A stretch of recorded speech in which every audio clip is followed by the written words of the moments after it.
dari kelompok 6.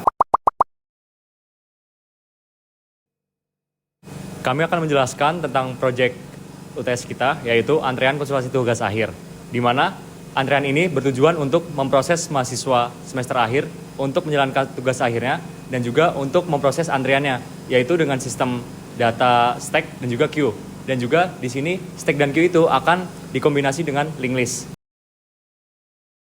Struktur data yang kami gunakan itu ada struct, ada queue, ada stack, dan juga linked list. Nah, struct sendiri itu digunakan untuk mengelompokkan data, terus ada queue untuk antrean, terus ada stack itu untuk tumpukan data, dan juga linked list itu adalah kumpulan node yang saling terhubung dengan pointer. Nah, bedanya dengan array itu memiliki maksimal jumlah, sedangkan linked list itu tidak memiliki maksimal, tak terbatas selagi masih ada memori.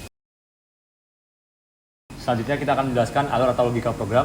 Sebelum masuk ke codingan, kita akan masuk ke flowchartnya terlebih dahulu. Di sini untuk main program, kita ada mulai dengan start dan inisialisasi front 0, rear 0, top 0, dan juga nomornya nomornya 1, sorry. Dan juga kenapa kita inisialisasi seperti ini? Agar kita mempunyai kebiasaan yang baik untuk kedepannya. Dan juga selanjutnya kita masuk ke main programnya untuk menampilkan pilihan tambah mahasiswa antrean sampai ke keluar.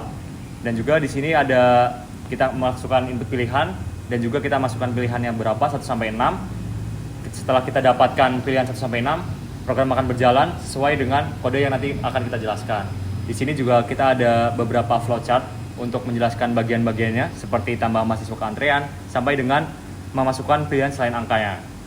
Oke, ini adalah beberapa flowchart yang kita buat dan juga kita akan melihatkan pseudocode yang sudah kita bikin atau sudah kita buat. Selanjutnya kami akan menjelaskan mengenai alur program yang kami buat. Pertama di sini kita mendefine warna-warna yang akan digunakan dalam program saat memunculkan tulisan-tulisan. Kemudian kita juga mendeklarasikan struct mahasiswa di mana berisi nama, NIM, topik, dosen, dan juga urutan. Urutan merupakan urutan antrean dari mahasiswa. Kemudian ada struct node yang berisi data dari mahasiswa dan pointer next. Kemudian di awal kita menginisialisasi terlebih dahulu untuk pointer dari front, rear, dan top dengan 0 supaya program tidak mengambil data secara acak. Kemudian kami juga menginisialisasi nomor sampai dengan 1, jadi antrean akan dimulai dari nomor 1. Kemudian ada void clear screen berfungsi untuk membersihkan terminal. Lalu ada print line yang akan menampilkan garis sebagai pembatas pada tampilan di terminal. Kemudian ada print header. Header berfungsi untuk menampilkan informasi mengenai antrean, selesai dan total. Lalu ada void wait enter. Ini berfungsi untuk menunggu user menekan enter untuk kembali ke main programnya tadi. Kemudian ada void tambah antrean. Di sini berfungsi untuk menambahkan data baru untuk dimasukkan ke dalam antrean, di mana node akan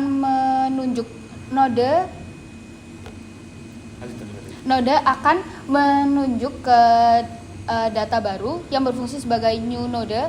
Kemudian akan memasukkan data mahasiswa mulai dari nama, NIM, topik tugas akhir, dan juga dosen pembimbingnya. Kemudian data baru tadi akan dimasukkan ke urutan, di mana urutan sama dengan nomor plus 1.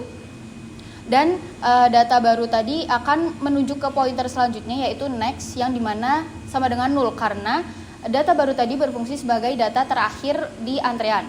Kemudian apabila di antrean front itu sama dengan 0, berarti data baru tadi berfungsi sebagai front sekaligus rear.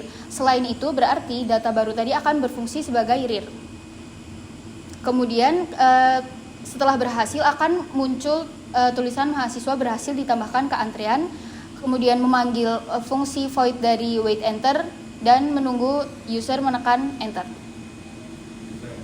Terus selanjutnya itu ada fungsi void proses konsultasi, di mana di sini itu akan memasukkan data mahasiswa tadi ke riwayat. Jadi proses konsultasi itu kayak mahasiswa ini udah selesai konsultasi di situ. Nah, tapi di sini kita punya ada if front sama dengan 0. Nah, front sama dengan 0 itu ketika datanya kosong, itu pengguna akan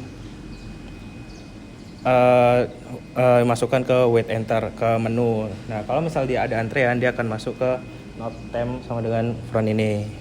Itu akan eh, diambil datanya, terus habis itu data mahasiswa selanjutnya itu akan masuk ke paling depan, antrean paling depan. Terus tapi kalau misalnya nanti dia nggak ada antrean, dia akan jadi 0 di if front sama dengan 0, rear sama dengan 0. Nah, terus lanjut ke not sama dengan riwayat. Nah, data yang udah kita ambil tadi itu akan dimasukkan ke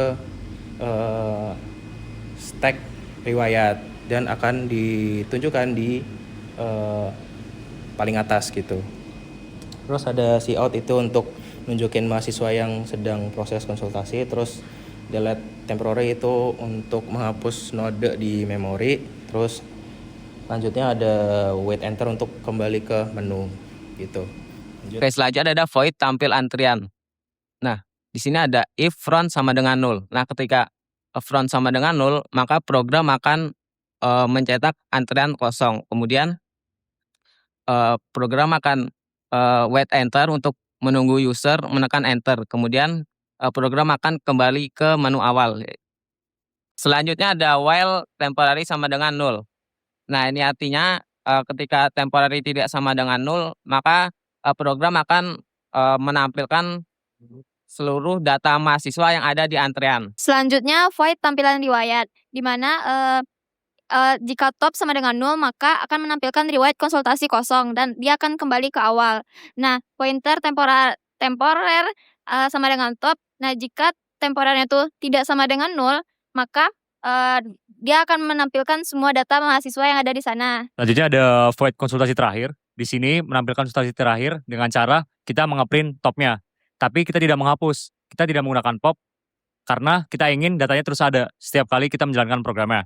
Dan di situ kalau misalnya topnya sama dengan 0, berarti belum ada konsultasi yang diproses. Kita balik lagi ke menu awal. Jika sudah ada yang diproses, maka akan menampilkan data mahasiswa yang sudah diproses dan itu yang sudah diproses terakhir kalinya dengan konsep LIFO atau last in first out. Seperti itu. Selanjutnya ada void invalid pilihan. Nah, di situ kita akan menjalankan pilihan tidak valid dan masukkan angka 1 sampai 6 saja. Karena jika pengguna memasukkan angka dari 1 sampai 6, program akan berjalan dengan lancar. Jika tidak, kita akan memberikan peringatan. Sesimpel itu. Selanjutnya, kita akan masuk ke integer main atau main programnya. Kenapa kita pakai void? Karena agar lebih simpel saja jika kita ingin mendebuggingnya. Oke, di sini menampilkan print header. Print header kita tadi sudah tahu fungsinya untuk apa. Selanjutnya, di situ akan ada cout dari opsi 1 sampai opsi ke-6 dan juga ada opsi selain ke-6, yaitu yang tadi adalah peringatan. Dan kita akan melakukan pengondisian if else di situ dari pilihan 1 sampai ke pilihan ke-6. Oke, selanjutnya yang jika pilihan tidak sama dengan 6, maka akan terjadi invalid pilihan, yaitu peringatan.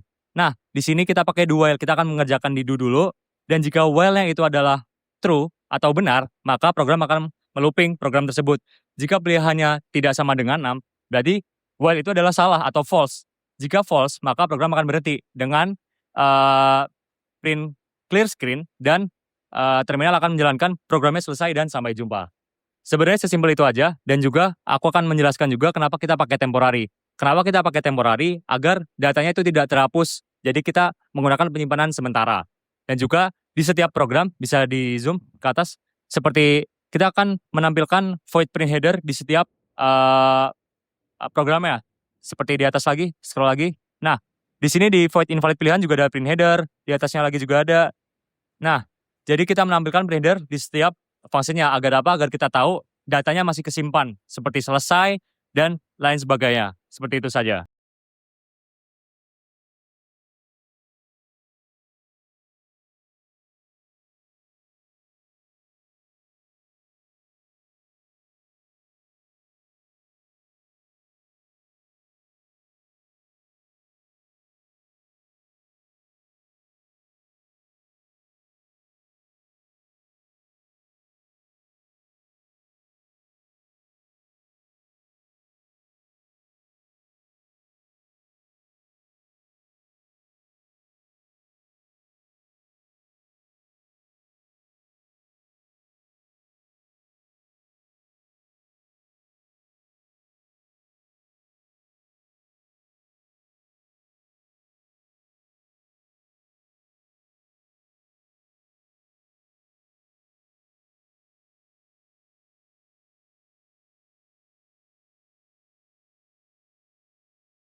Kesimpulan dari itu yang kami lakukan adalah kami berhasil merancang algoritma sebuah future kan merancang somasi dengan akhir menggunakan struktur data teks dan view menggunakan linear dalam bahasa Executive. Kemudian berdasarkan sana analisis informasi platformnya, disepakati bahwa program kami akan bekerja dengan efisien. Terima kasih. Terima kasih.